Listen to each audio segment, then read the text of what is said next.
Alrighty, so on the bell work, it says the density of an object is found by dividing its mass m of the object by its volume v. Which of the following equations give the mass in terms of d and v? So in terms of our variables or in terms of density and volume.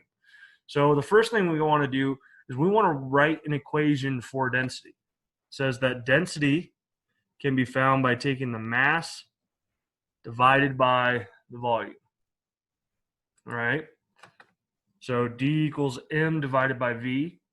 And now they want us to solve it for M. So all we have to do to solve it for M is isolate that variable. There we go. So if we multiply by V on both sides, because it's just a variable, we can find that M is equal to D times V, or M is equal to dV. Okay, or mass is equal to the density times the volume. And that just comes straight from reworking it. The hardest part is actually just writing this first equation. And once you have that first equation, it's just solving it for M, or the mass of the object.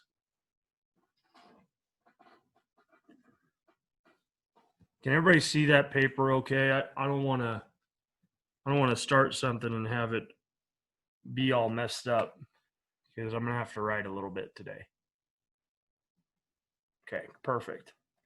Perfect. That's what I needed to hear, Leah. All righty.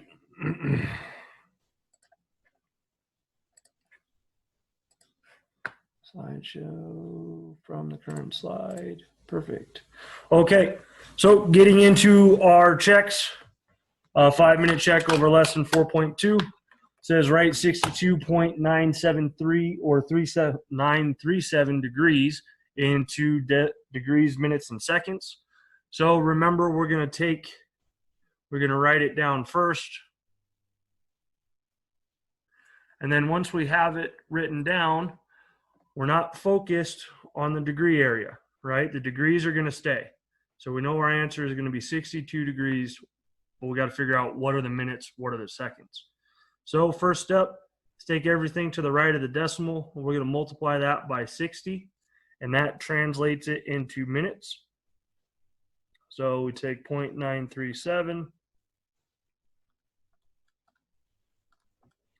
times 60, and we get, and this is equal to 56.22. So that means we have 62 degrees, 56 minutes. Now we have to work on the seconds. So again, we take everything that's to the right of the decimal, we multiply that by 60, and we get 13.2. So that's 13 seconds. Or 13.2, however you want to look at it. I would just round it to the seconds, but you can leave it there. So the key thing is just remember we're multiplying by 60 because there's 60 minutes in a degree and there's 60 seconds in a minute.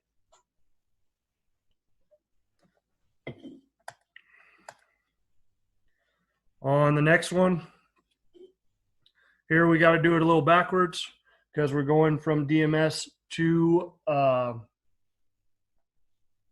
we're coming from degrees, minutes, seconds, and we want to go to decimal degree. So we have 96 degrees, 42 minutes, 16 seconds, and we want to convert all of those into degree form. So we're not going to touch anything with the 96. We're going to take this 42 here, or 42 minutes, and we're going to divide that by 60.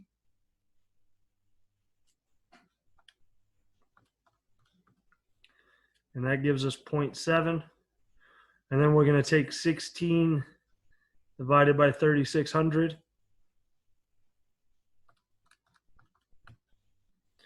And that is equivalent to 0.0044 repeating. Then we're going to put all that together. So we get 96.7044. Okay, it's carrying out to a farther decimal place than the answer does, but it's not going to materially change it. Should be answer A here. Remember that we divide the seconds by 3,600 because there's 3,600 seconds in a degree. All right, and we divide the minutes by 60 because there's 60 minutes in 1 degree. Okay, our next one. Write 135 in radians as a multiple of pi. So whenever we're coming from degrees, to radians, we want to multiply by pi over 180.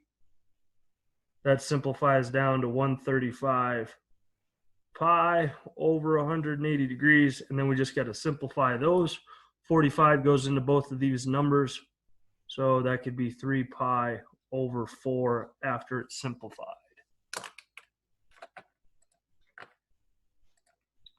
Okay, the key thing is going from degrees to radians, multiply by pi over 180 degrees.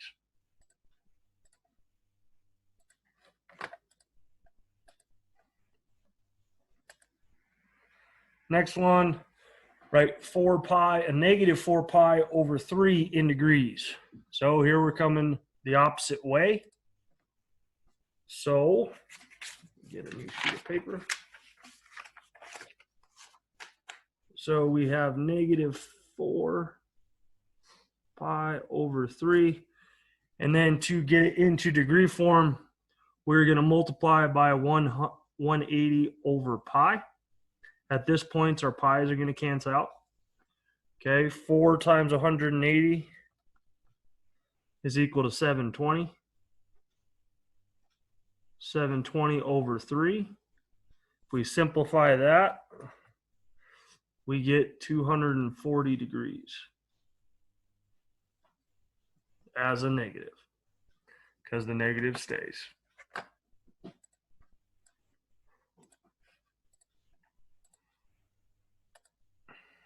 And our final one, find the length of the intercepted arc with a central angle of 60 degrees in a circle with a radius of 15 centimeters, round to the nearest tenth.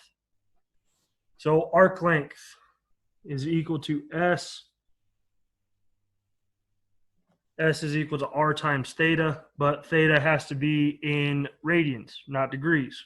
So the first step is we take our 60 degrees, and we want to multiply that by pi over 180, so we can get it in radians.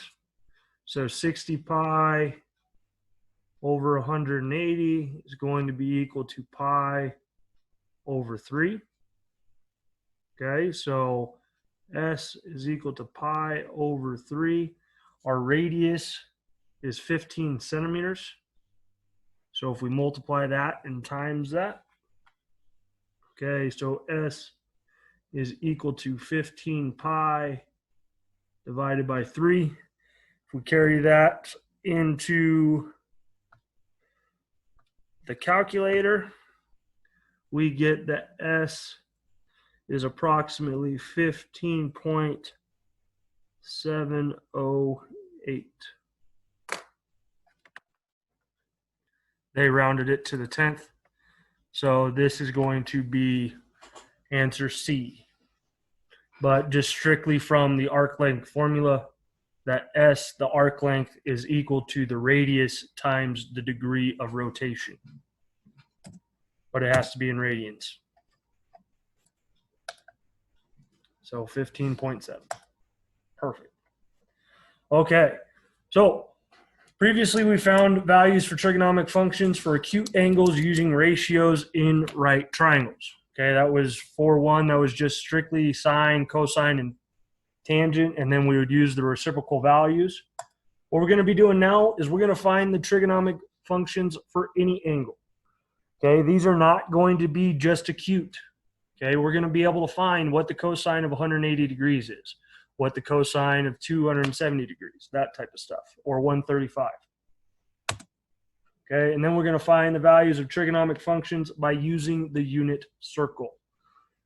Okay, unit circle, it's a circle, kind of looks something like this. So we have our XY plane here. And then this point would be 1, 0. This point here would be 0, 1. This point here would be negative 1, 0. And this point here would be 0, negative 1. If we drew a circle around those, that is what would be called the unit circle. So this radius, this r, is always equal to 1 on the unit circle. Okay, it kind of standardizes it, makes it a little easier for us to find some answers, but that turns your sine of whatever degree into the y value, and your cosine of whatever degree into the x value. Okay, and that's because if you think about it, theta is always going to be here, right? Theta is going to be here. So if I draw a little right triangle using the x-axis, you can see this opposite side is equivalent to how high I've come in y. So sine is y because radius is always r. And then this point here, my side or my adjacent length, is how far I've shifted from the origin on the x value. Okay, so that would be your cosine. And since r is always 1, r being the hypotenuse, it would end up being y value over 1 for sine and x value over 1 for cosine. And it just kind of standardizes the process. It makes it easier, to be honest. But this is relying upon of our special angles, knowing what sine, cosine, and tangent are of our special angles, being that they are 30, 60, and 45 degrees. Using this information and using this, we can almost find any value of sine, cosine, and tangent based upon these special angles. So I'll bring up that chart again so you can copy those down to make sure you have them in your notes. But this is a primitive unit circle. This is where we're headed. Okay, first we're going to talk about how to find the radius, which is just the Pythagorean theorem, because they're going to give us an actual point, and then we're going to be able to solve for our trigonomic functions. Okay, but the key thing is our 90-degree angle is always on the x-axis. It is never from the y. Okay, we're always perpendicular to the x-axis, no matter where this terminal side is. Okay, it's always going to be a 90-degree using the x-axis.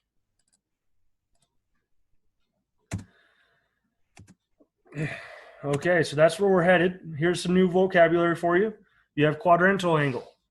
Okay, quadrantal angles are multiples of 90. Okay, it would also include 0 and 360. So looking at my primitive unit circle, this at 0, 360, the initial side, that's considered a quadrantal angle. 90 is considered a quadrantal. 180, 270, back to 360, then it would go to 450, 540, 630, 720. Those would be your quadrantal angles, all of our axes. Okay, we're going to be able to find cosine, sine, and tangent of those. You'll find that some of them are going to be undefined. Okay, remember what makes a fraction undefined? It's when we have a number in the numerator, but our denominator is equal to 0. Can't happen because you can't have pieces of nothing. Okay, reference angle. A reference angle is what we use to find the trigonomic functions of any angle, excluding the quadrantal. Okay, so like the sine of 150 degrees was really going to turn out to be in the sine of 30 degrees. Okay, and that's your reference angle. It's what allows you to build those right triangles with theta at the origin. The unit circle, I already discussed it. Key things, remember that the radius is always going to be equal to 1. Circular function. Okay, from the unit circle and these reference angles is how we develop circular functions. Circular functions are functions that have repeating y values. So if I were to just draw a brief sketch, say that's 90, that's 180, that's 270, that's 360. Okay, so my x-axis is labeled in degrees. Okay, my y is between 1 and -1. Okay, and say I wanted to graph sine of x. It's going to come up like this. It's going to hit a 0. It's going to hit a low point. Then it's going to start back over.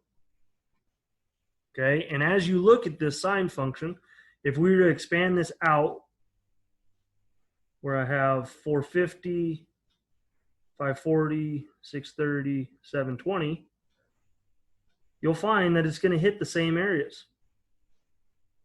Okay, this is what's known, oh, that's my low point, then it comes here. You can see that these amounts repeat each other. It's a circular function. Okay, it comes from the terminal and coterminal angles, because if we can find a side that has an angle that has the same terminal side as an angle, it's going to have the same trig ratios. For instance, the sine of 30 degrees, which we know is 1/2, the sine of 390 is also 1/2. Okay, because it's come all the way around and it's landed on that coterminal side. Periodic functions. Periodic functions are circular functions. Okay, it's just when does that period end? So in our case, it's going to be every 360 degrees. Okay, because that's when you start a new circle and you go around again. And then period is just how long does it take for the graph to reach back to its point. Okay, so here are your trig functions of any angle.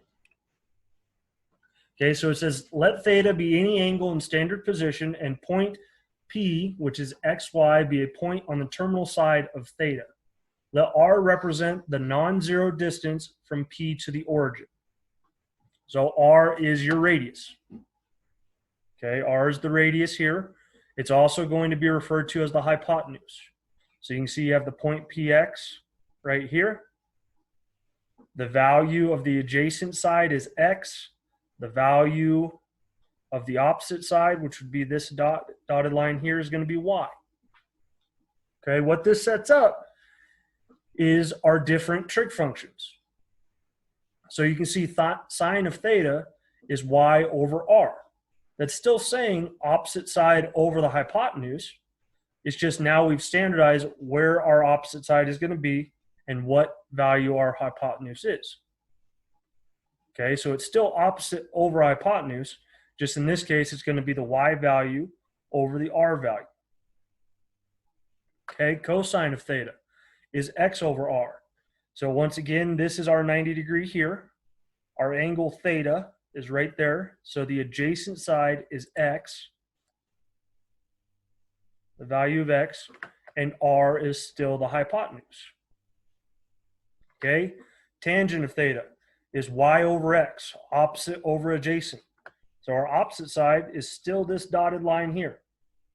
Okay, it's the Y value, with our X value being the adjacent side. So it's still opposite over adjacent.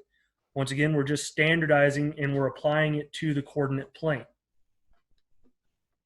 And then you end up having your reciprocal functions. You have cosecant of theta, which is the reciprocal of sine. So you can see it's R over Y, where Y cannot equal 0. Okay, secant of theta is R over X, where X cannot equal 0. Because once again, those would cause them undefined. And then you have cotangent of theta, which is X over Y, and Y cannot equal 0. So just the reciprocal of tangent. Okay, so I'll give you a second to write those down. And while you're doing that, you can see this part that says let R equal the square root of X squared plus Y squared, and that cannot be equal to 0. That's just the Pythagorean theorem. Okay. R is the hypotenuse. So the hypotenuse value is side 1 squared plus side 2 squared. And when we take the square root, we get our hypotenuse value. So it's just taking what we already know with the Pythagorean theorem, sine, cosine, and tangent, and we're applying it to the coordinate plane in this case. Okay, and what that does is it standardizes our y value is always our opposite side. Our x value is always the adjacent side, with theta occurring between the terminal side and the x-axis. So right there up next to the origin, and then our 90-degree angle would be right here. Okay.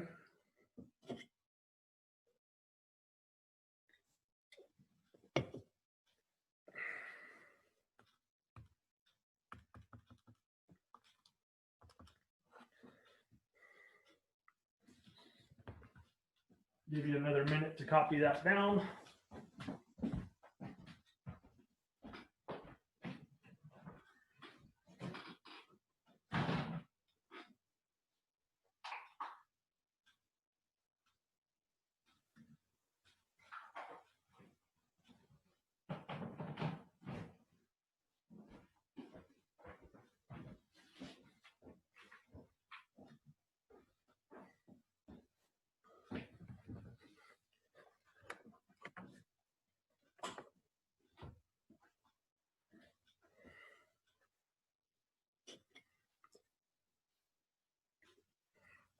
All righty, so let's get to our first problem.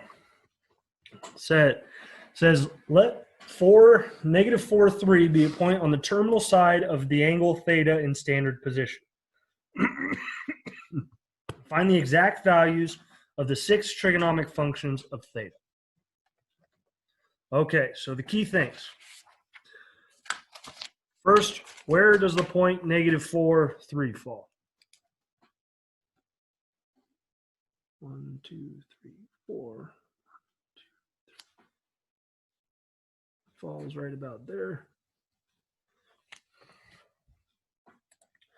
So this is what we're dealing with. It's negative 4, 3. Okay, we started at the initial side and we rotated. Okay, and then so, like I said, here's our right angle. Our hypotenuse is here and theta is here. So what is the length of this side? Well, that's going to be 3, right? Because the y value is 3. The opposite side is the y value. Our adjacent side here is going to be 4 or negative 4. Okay. What we have to do now is we have to find the value of our hypotenuse, or r. So r is equivalent to the square root negative 4 squared plus 3 squared. So negative 4 squared is 16, 3 squared is 9. So those are going to combine to be 25. So r is equal to the square root of 25. It's a perfect square, so r is equal to 5. Here. So now we can take this information and we can fill it out for our trig functions.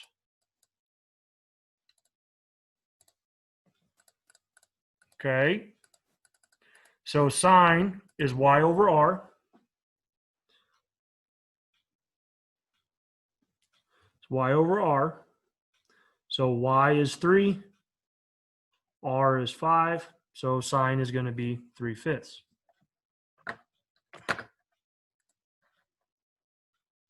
Okay, I can try to make it a little bigger. Sorry, I'm not used to drawing. Let's see if that helps. 1,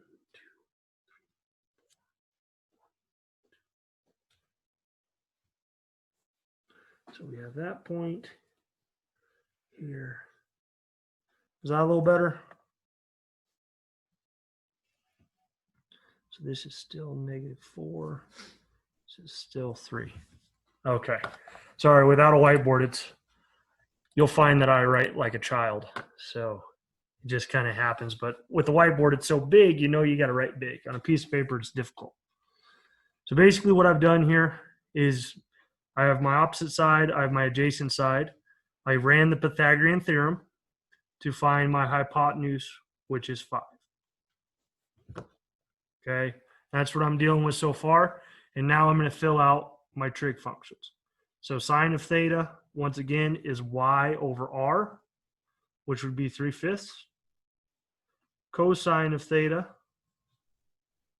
is x over r, so negative 4/5, because my x value is negative, so I have to bring the negative. Then I have tangent of theta, which is opposite over adjacent, because theta is right there. So opposite over adjacent, or y over x, which would be a negative 3/4.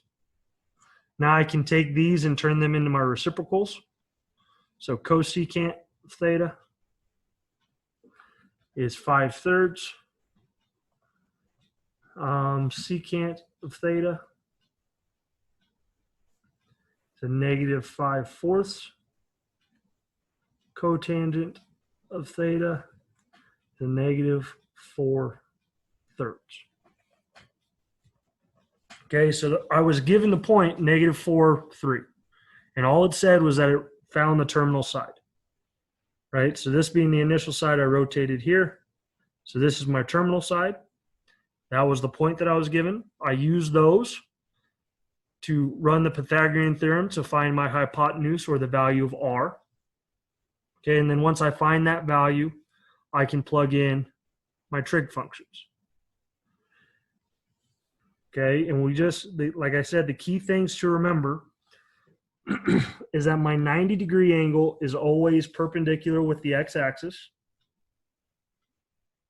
And the angle theta is the acute angle that's between the x-axis and the terminal side closest to the origin. Okay, theta is not between the terminal side and the y-axis. It's between the terminal side and the x-axis. So this is the angle we're declaring as theta, this inside here. That sets up my y value being the opposite side, the x value being the adjacent side, and the hypotenuse, or how they refer to it now, is r. Okay?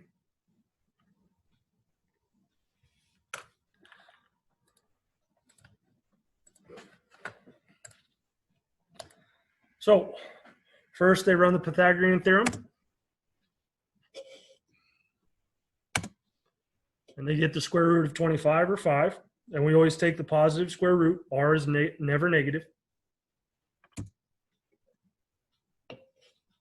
We're going to use that information to fill out the 6 trigonomic functions. So sine of theta is y over r, so 3/5. Cosine of theta is x over r, or a negative 4/5. Tangent of theta is y over x, or a negative 3/4. Cosecant, the reciprocal of sine, is 5/3. Secant, the reciprocal of cosine, is negative 5/4. And cotangent, the reciprocal of tangent, is a negative 4/3. So you can see you're doing the same stuff. You're just applying it to the xy coordinate.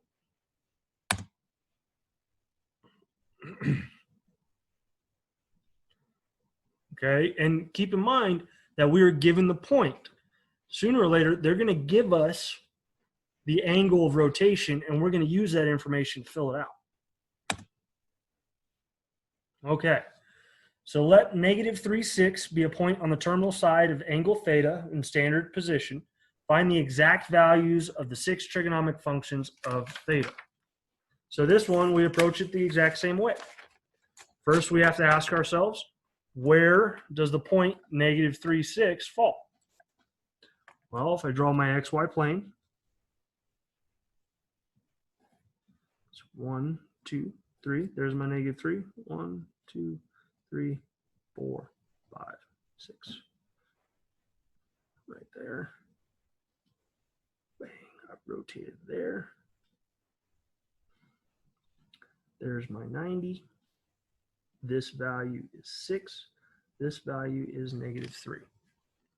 Okay, so first steps, we got to use the Pythagorean theorem. So r is equal to the square root of negative 3 squared plus 6 squared.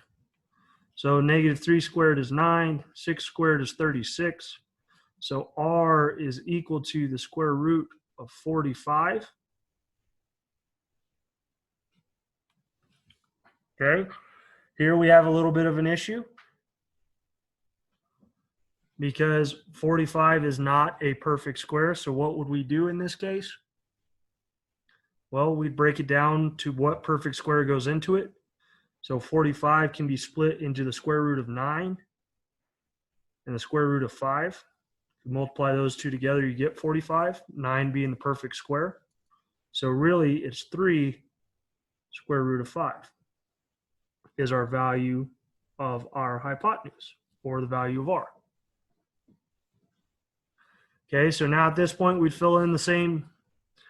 So sine of theta is y over r, or 6 over 3 square root of 5. Okay, we have to rationalize the denominator. Well, first I'm going to simplify it. So that's 2 over the square root of 5, because I can simplify that. Times the square root of 5 and the square root of 5. So that gives me 2 square root of 5 over 5. Okay, if sine of theta was square root 2 over the square root of 5, that means that cosecant of theta, I'm going to take this one here and just flip it to its reciprocal. That's square root of 5 over 2. Okay, cosine of theta is x over r. So a negative 3 over 3 square root of 5. If I simplify it again, that's equivalent to a negative 1 over the square root of 5. Rationalize the denominator. And I get negative square root.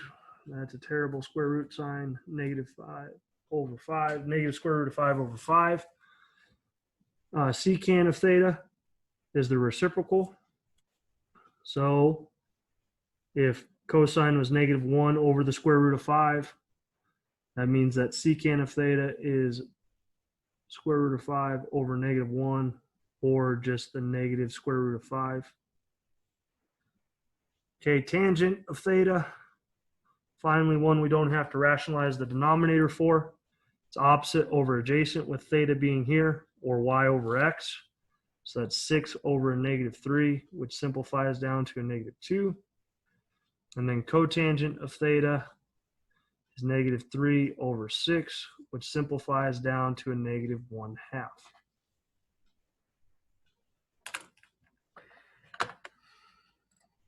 Now I'd want to go to my question, find out where they all are. So sine's there, cosecant's there. Okay, that kind of looks like A. Yep. Bang. I am good.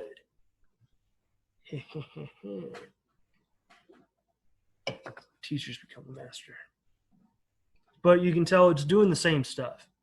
It's just applying it to the XY coordinates. Okay. Common quadrantal angles. Okay, this is where it gets kind of fuzzy. So you can see that theta is 0 degrees or 0 radians on this far left. Theta is 90 over pi over 2, or pi over 2 radians. Theta is 180 on the third one.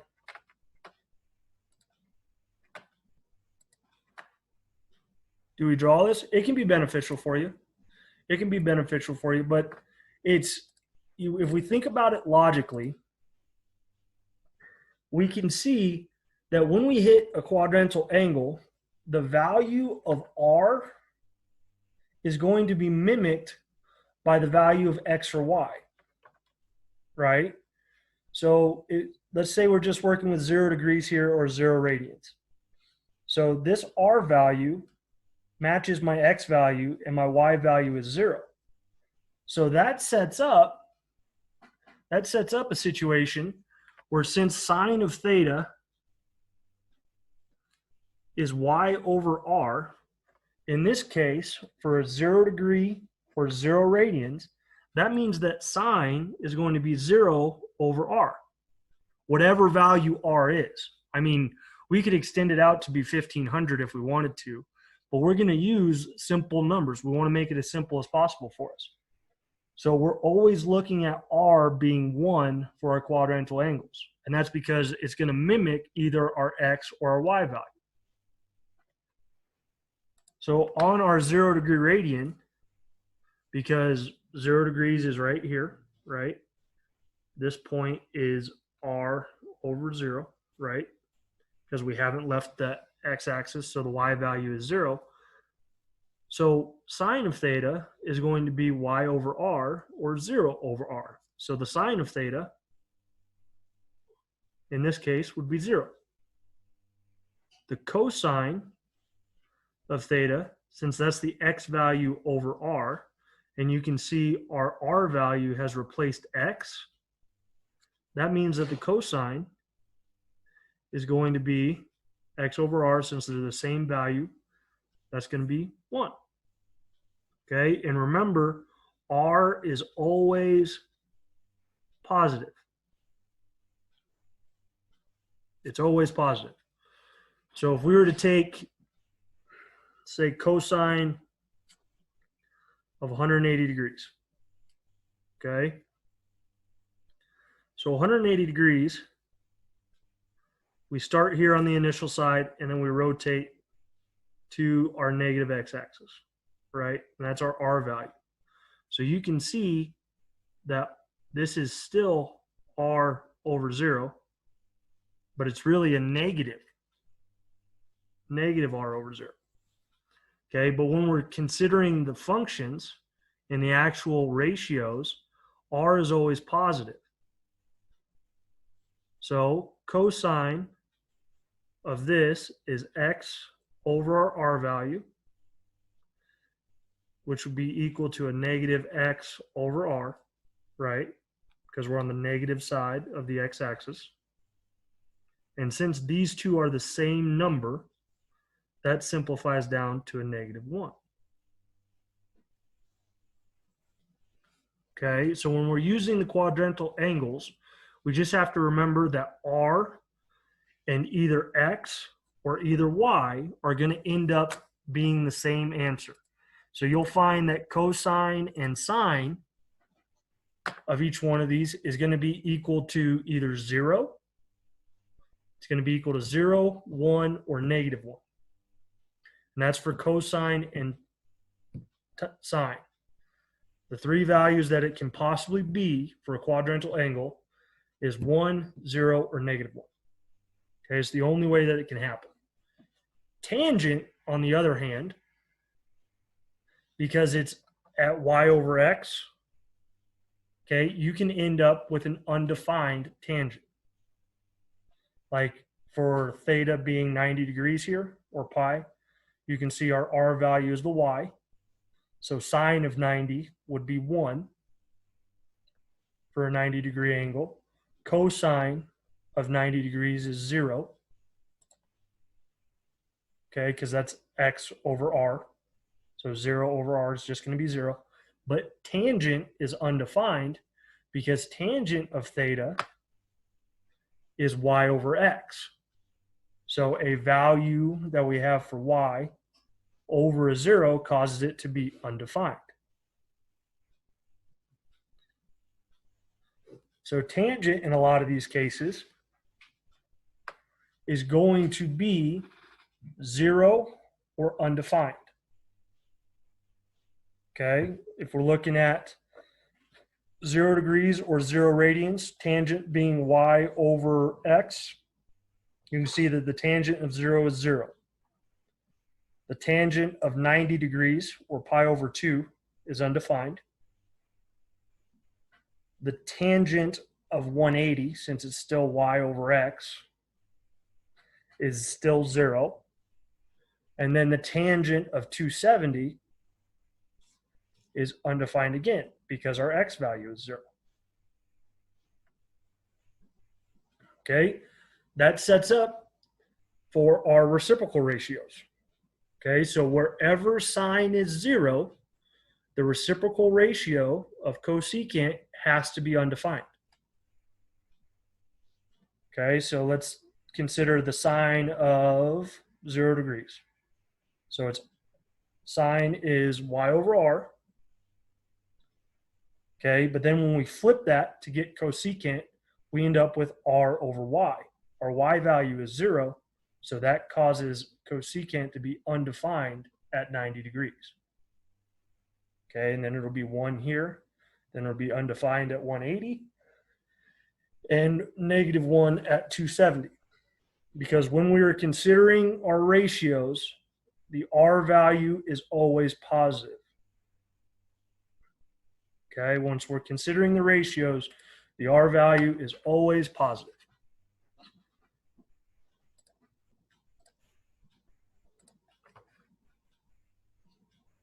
All right, let's do one. Let's see if we can get into one. Okay, so find the exact value of cosine of pi if not defined, write undefined. Okay, so pi as a degree is 180. So what that's saying is that we've rotated from our initial side all the way here, and it doesn't matter what we choose as an r value, it has to be the same as our x value, so I'm just going to use -1. So this point is -1, 0. Okay, and r is equal to 1, because that's still the radius side. Okay, because that has to be the radius, because our terminal side has fallen onto our x-axis. So, and it's asking for cosine. So we know that cosine of theta is equivalent to x over r, right? In this case, we have a negative x value. So the cosine of theta is equal to a -1 over 1, because the r value is always positive once we are considering these ratios. So the cosine of pi degrees, or the cosine of pi radians, or 180 degrees, is equivalent to a -1.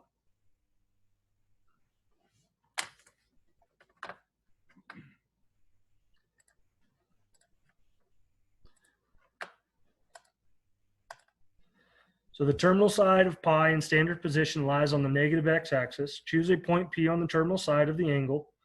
A convenient point is -1, 0 because r is equal to 1.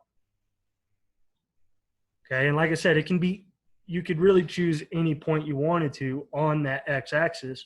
Just we have to understand that that x value and the r value have the same absolute value. Okay, so we just use the simple numbers of -1 and 1. So cosine of pi is equal to x over r. Our x value is -1, our r value is 1. So that's going to simplify down to be a -1. So our answer is -1. So find the exact value of tangent of 450 degrees. If it's not defined, write undefined. So first we got to ask ourselves, what quadrantal or what quadrant does this fall into? Tangent of 450 degrees. Let me get some more paper. So if we have our XY plane, right, 450 is made up of 360 plus 90, right? So what that says is that we've rotated all the way around and then another 90 degrees to end up on this axis, right? So this point here is going to be 0, 1. Yep. Almost forgot where my x and y coordinates were there for a second. That would have been bad. So we know from previous sides that tangent of theta is equal to y over x. So our y value is 1. Our x value is 0. So since it's broken down like that, we have 0 in the denominator. This is undefined. Okay, and remember tangent, since it involves y or x, for a quadrantal angle, it can either be 0 or undefined. Okay, that's the only two ways that it can happen. For when you're talking tangent of 0 degrees, 90, 180, 270, 360, and so on, the only two possible cases, it can be 0 or it can be undefined. That goes the same with cotangent of theta. It has to be 0 or it has to be undefined. So if we were looking at cotangent of theta, which is equal to x over y in this case, we would have 0 over 1, which simplifies down to 0. Okay, and that's because we rotated 450 degrees. So we hit the positive y-axis here. So 360 plus another 90, 0.01, because 0 for our x value, 1 for our y value. And then we just plug it in. So you can say in this case, it's going to be undefined.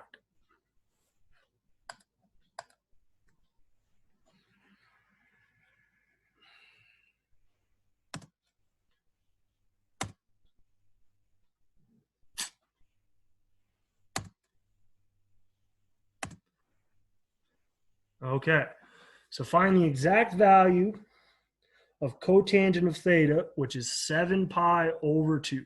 Not defined, right? Undefined. Okay, so first, ask ourselves how many rotations or revolutions is 7 pi over 2? So if we simplify just the fraction, 7, 2, we get 2 and 1/2, right? Okay, so 2 pi is a total revolution. So we did that, and then we come one more. One more quarter rotation. Oh, never mind. Hang on. 2, 3. You guys gonna let me get away with making a mistake like that? Can't simplify fractions. So since it's 3, here's pi, 2 pi, 3 pi, 3 and 1/2 pi. Dang. So that point is 0, -1. Can't believe you guys are gonna let me get away with that. That's it.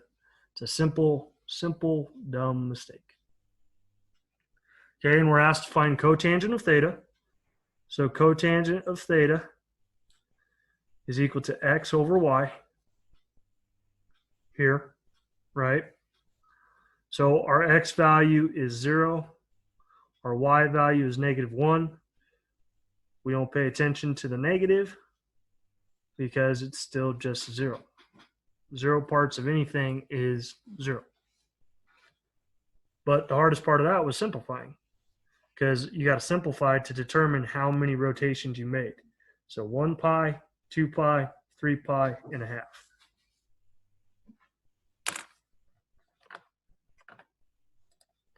I hate making simple mistakes.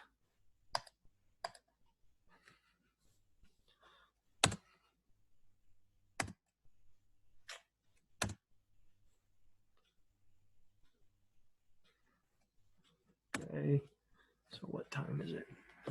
It's 9:20. Yeah, we'll skip close. Okay, so here's our reference angles.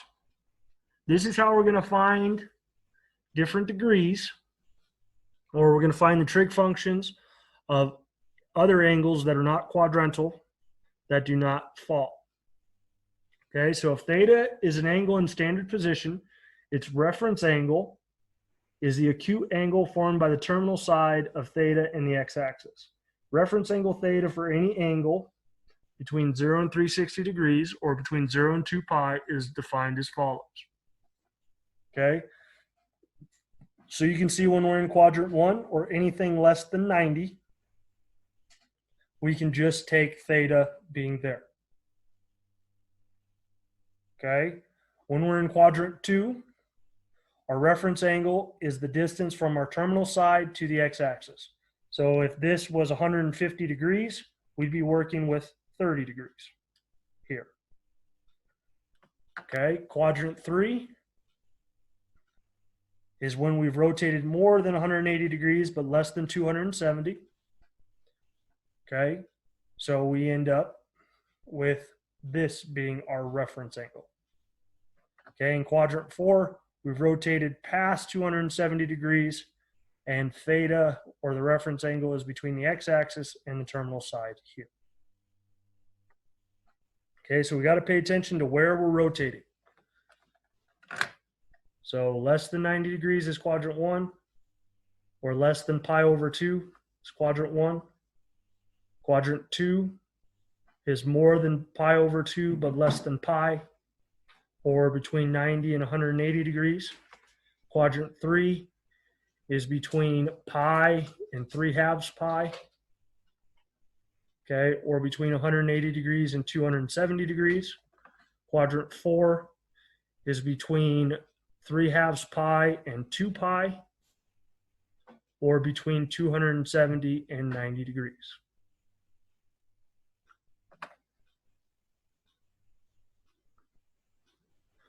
Okay, and from this, and knowing that our x and y values, I'm going to give you a little bit of a cheat to help you figure out positives and negatives. Okay. So if I draw up a quadrant like this, all trig functions are going to be positive in quadrant 1. That's because you have a positive x value, you have a positive y value. Sine will be positive, will be the only trig function that's positive in quadrant 2. It's because we have a positive y value and a negative x value. Okay, so sine is the only one that's positive. Quadrant 3, the only one that's going to be positive is tangent. Okay, that's because we have a negative x value and a negative y value, and since tangent of theta is x over, or y over x, sorry, y over x, you can see if both of those are negative, that's going to cancel out to just be y over x. And then quadrant 4, the only function that's going to be positive is cosine. It's because we have a positive x value and a negative y value. And once again, remember that the value of r when considering the trig functions is always positive. So for sine, we have a positive y value, positive r value makes it positive. Cosine here, we have a negative x value, a positive r value, so that's what makes that negative. Sine, a negative y value, and a positive r value makes sine negative. Tangent is positive because both are negatives for x and y cross out. Cosine has a positive x value in quadrant 4, has a negative y value in quadrant 4. Okay, so cosine will be the only one that's positive here. So all, sine, tangent, and cosine. Okay, and that is to determine if the ratio is positive or negative.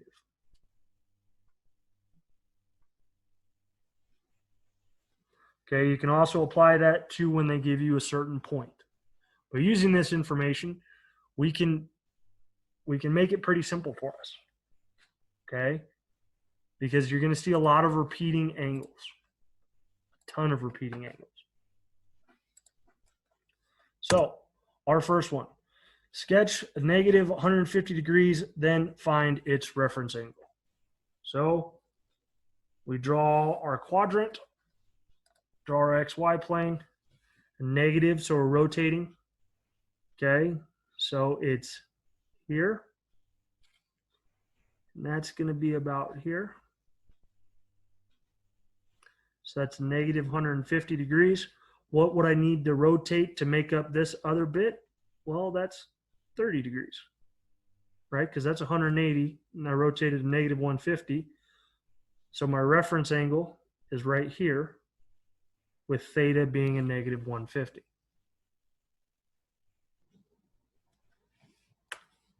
Okay.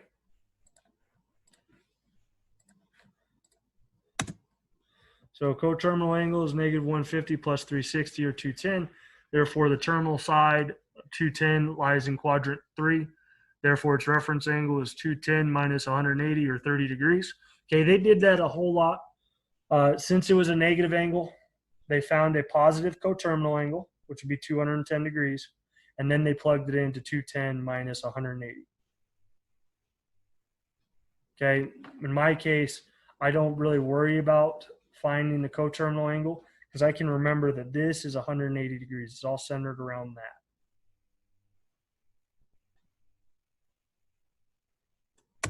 But pretty simple. Okay, so sketch 3 pi over 4. Okay, and find its reference angle. So 3 pi over 4, that's 3/4 pi. So that means we haven't rotated all the way to the negative x-axis. Okay, we've come here, we've rotated here. That's 3 pi over 4. And if you think about it as a fraction, it kind of makes a little bit more sense. So it's like 0.75 pi. So what would I need to add to get to this 180? Well, I'd need to add another pi over 4 or another 1/4 pi. Because then I'd end up with 4 over 4, 4 pi over 4, which would simplify down just to pi.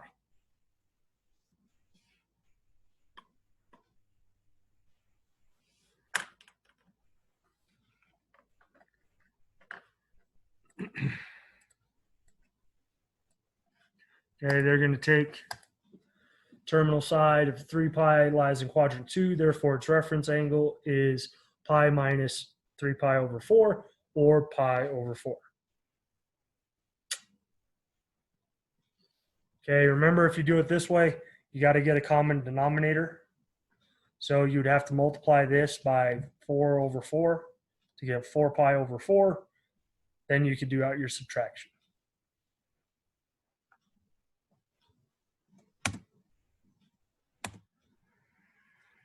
So find the reference angle for a 520 degree angle. So 520 minus 360 is equal to 160.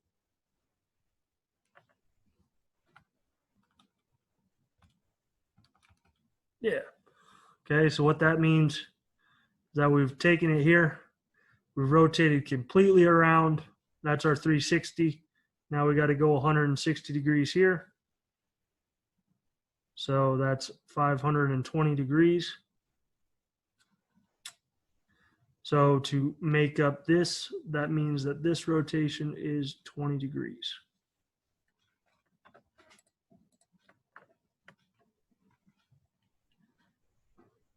Or you could take 180 minus 160 to equal 20, if you want to do it that way.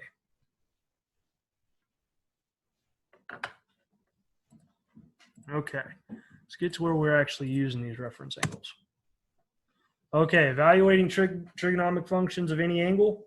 So first we're going to find the reference angle theta. We're going to find the value of the trigonomic function for the reference angle. So because that's going to be an acute angle. And then use the quadrant in which the terminal side of theta lies, determine the sign of the trig functions, the value of theta. That's using that little cheat that I gave you with all sine, tangent, and cosine. So step 3 is using this to assign the size, to assign the sign of each trig function.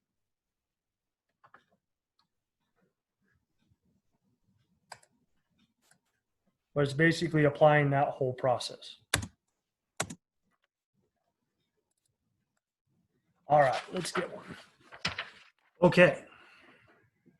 So hopefully you guys listened to me in section 4.1 where you copied down your entire, all the basic special trig functions. Where did I put that other piece of paper? Got too many pieces of paper floating around. Okay, so first step, we want to draw the angle. Okay, on this one, has it rotated more than pi or less than pi? It's rotated more than pi by 1/3, right? So we start here,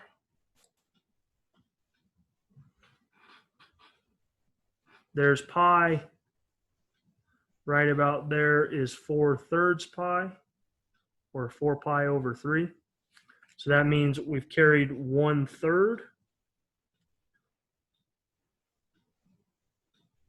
So that's going to be pi over 3 right there. Okay, here is where these fall into place. And I know I gave them to you in degrees first, but we can translate these to radians real quick. So you have your 30, 60, 90s. This is degrees. Remember that 30 degrees is pi over 6, 45 degrees is pi over 4, and 60 degrees is pi over 3. So we're focused on this column right here. Okay, now we want to pay attention to the quadrants that we're in. Okay, so the quadrant that we fell into, only tangent is positive because we're in quadrant 3. So we can take these, our trig values of special angles. We know we're working with pi over 3 because that was our reference angle. So we know that sine is going to be, sine of theta is a negative square root of 3 over 2.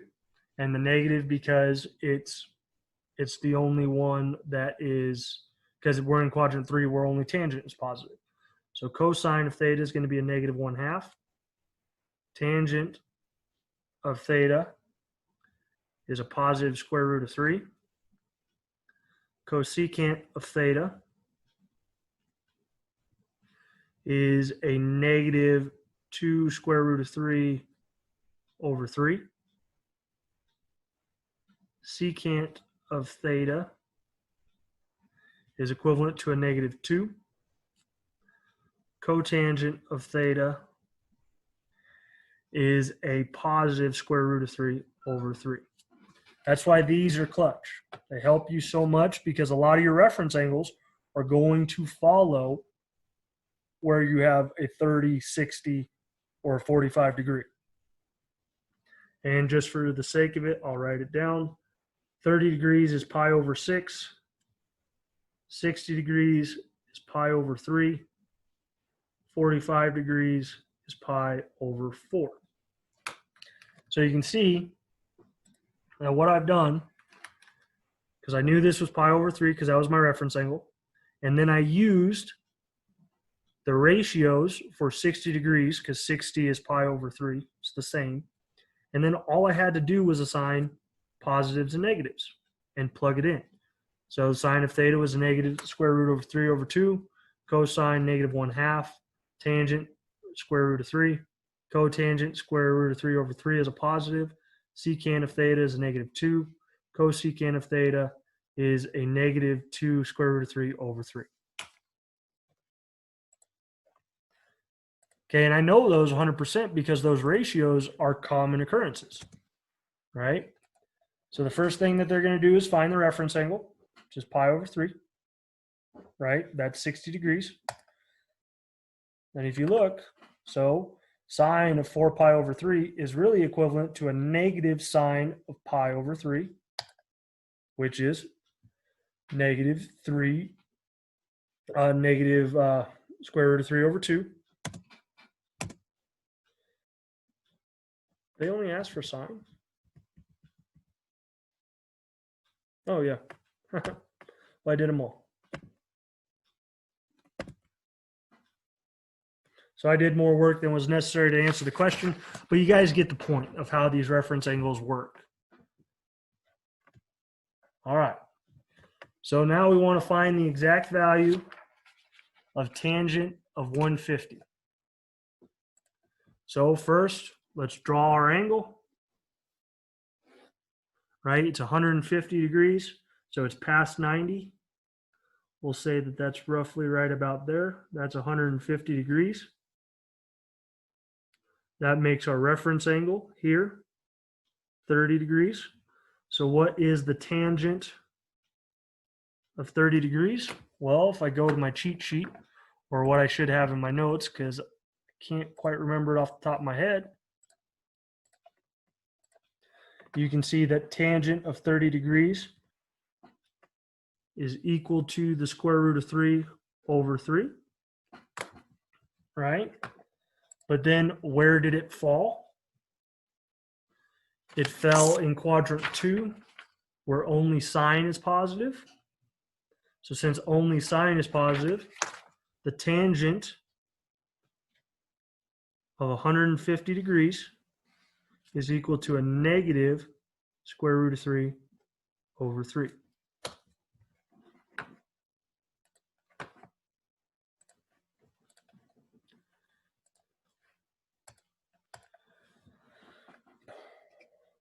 Finding the reference angle.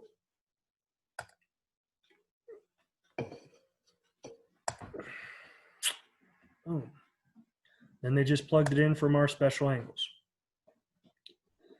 So I'll bring those slides back up real quick, or that little cheat sheet that I gave you. Make sure you have these down in your notes. Okay, they're lifesavers. The quicker you can have it, or the quicker you can commit it to memory, the better off you are going to be. Okay, so I'll give you 2 minutes to either take a picture, do what you need to. I also posted it in it would be the lecture from, what lecture was that? Find it. It would be the first lecture that we did this year. So the lecture on 11-1 or 111.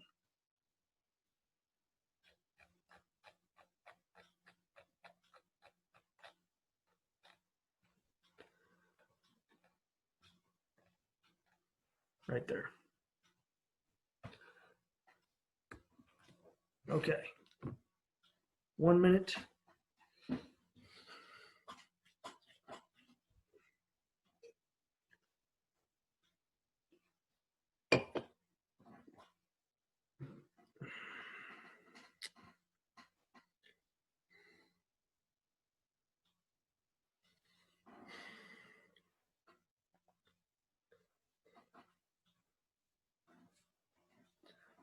Alrighty.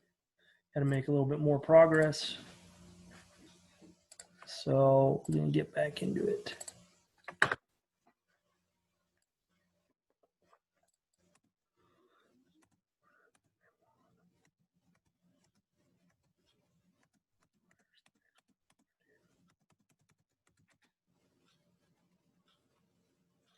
Okay.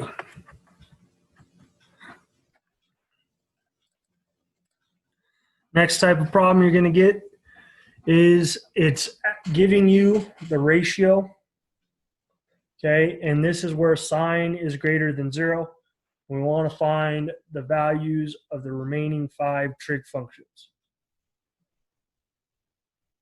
Okay, so keep in mind this is secant of theta, which is the reciprocal of cosine of theta, right? And we want to be where sine is greater than 0. Since secant of theta is also positive, then we know we're in quadrant 1. Here. So, so we know we're in quadrant 1. We're going to take these, okay, because secant of theta is r over x, means that r is the square root of 29 and x is 5. So you can see our r value is the square root of 29. Our x value is 5. That comes straight from our equation. Okay, we got to find this y value though. So how would we do that? Well, we'd reverse the Pythagorean theorem, right? Pythagorean theorem says that a squared plus b squared is equivalent to c squared. So square root of 29 is c. This could be a or b, and this could be a or b. So we use the Pythagorean theorem. So once we have the square root of 29 squared, it's just 29 minus x squared, which is 25. So 29 minus 5 minus 25 is 4 squared. If we take the square root, we're going to get 2. Right there. So our equation, so now we have our y value as 2.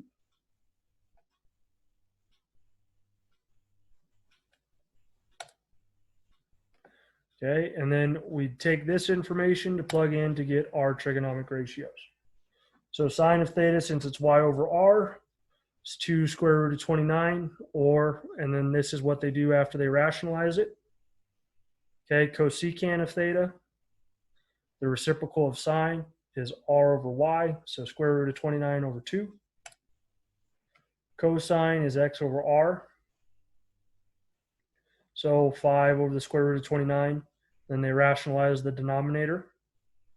You have 5 square root of 29 over 29. Cotangent of theta is x over y, so 5 halves, and that makes our tangent of theta 2/5. So that one, it's not necessarily a tough problem. You just got to think about what the information is giving to you. So they give you one, and it's the exact same way that they did earlier. Said if tangent of theta is this, what are the other trig ratios? Well, we can figure that out, right? We label theta, we find where it falls. The only thing that's different between what we did previously and what this is that we got to know which quadrant it is. Okay? And we know which quadrant it is from the equation. They gave us a positive trig ratio, and they said where sine is positive. Okay, sine of theta is greater than 0. It means we have to be in quadrant 1. Okay.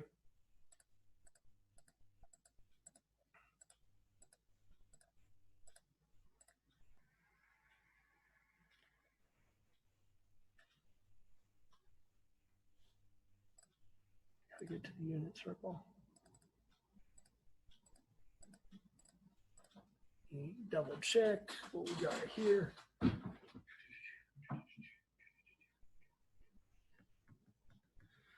Actually, that's pretty well the last one. Okay, so we're going to do this multiple choice. I thought I had to get to an extra section, but looking at the homework, this is the last one that we have, and I know we've already seen the answer, but we got to think about it. All right, so cosecant of theta is -3.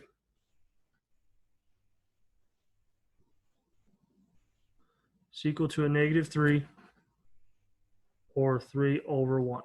So what is the reciprocal ratio of cosecant of theta?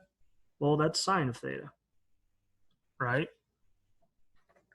And we want to find where tangent is less than 0.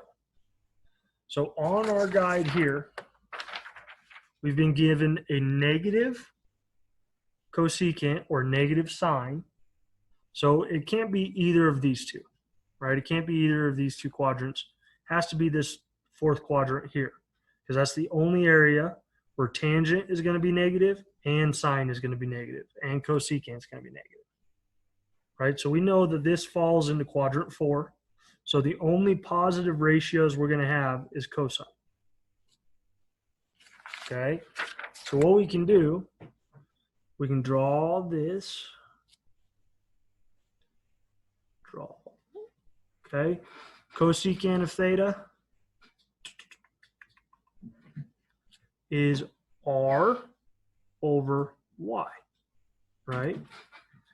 So that means we have an r value of 3 and we have a y value of -1. That's because cosecant is r over y. So we have to use the Pythagorean theorem again to find the value of x.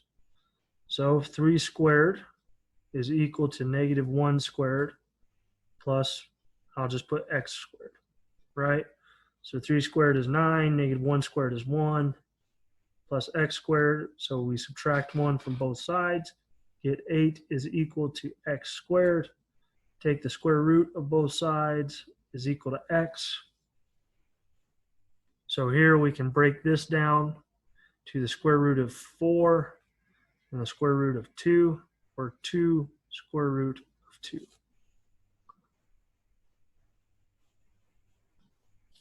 And then that is our positive. It has to be positive because we're in quadrant 3 here. Okay, so now if we fill out our equations, we know that cosecant of theta is -3.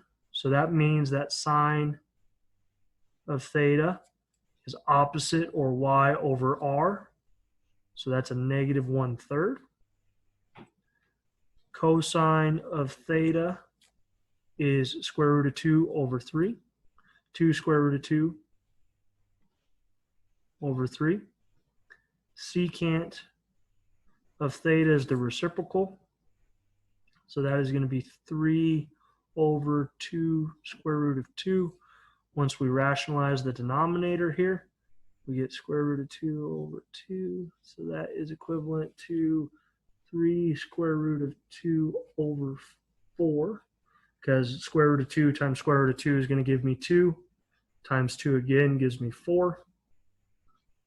Tangent of theta is a negative y over x. So that's negative 1 over 2 square root of 2. Rationalize the denominator again to get square root of 2 over 4 as a negative. And then cotangent of theta is a reciprocal. It should be a negative 2 square root of 2. If we take those answers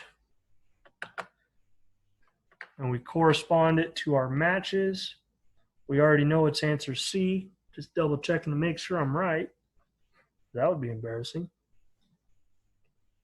Bang. Bang. Bang. Done and done.